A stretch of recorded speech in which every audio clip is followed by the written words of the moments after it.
I just wrapped up all angles for today. Again, the focus very much for the show was the Madlanga Commission, a sixth day in a row for the former IDAC head, Andrea Johnson.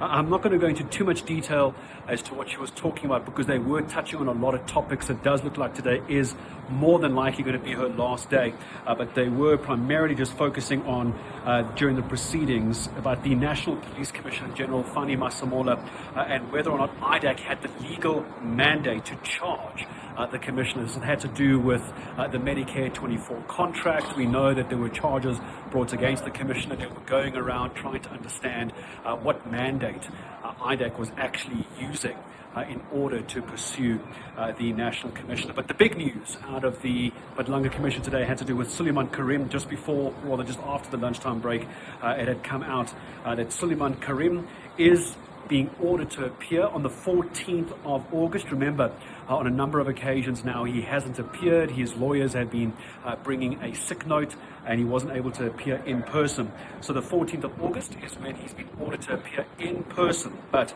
if he is unable to do that, he needs to voluntarily subject himself to an independent medical examiner. So that's going to be very interesting to see what happens by the 14th of August.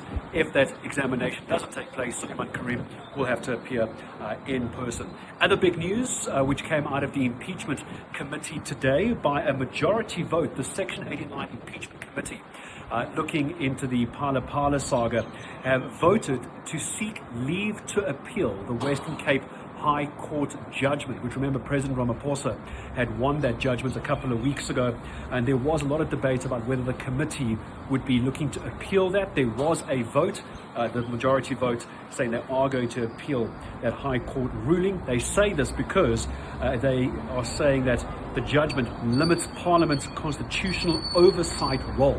So they are potentially going to be going back now, not potentially, they are going to be going and appealing that particular ruling.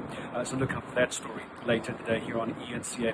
And just weather-wise, it's very cold in Johannesburg at the moment, but there are still weather warnings for parts of KZN, but especially down in the Eastern Cape, where we know now, of course, that there has been at least 12 deaths as a result of this extreme weather in that part of the country, the Eastern Cape.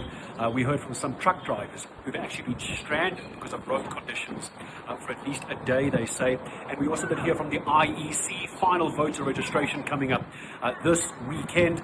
They were just laying out what needs to be done. If you have registered and you want to double check your details, or you still haven't decided if you want to register to vote for the local government elections, final voter registration in person is this coming weekend. The online portal, by the way, will be open until the proclamation of the elections. To go and do that, you can go to this website, register-to-vote.elections.org.za. Thanks for watching. Catch the details on DSTV channel 403, and as always on eNCA.com.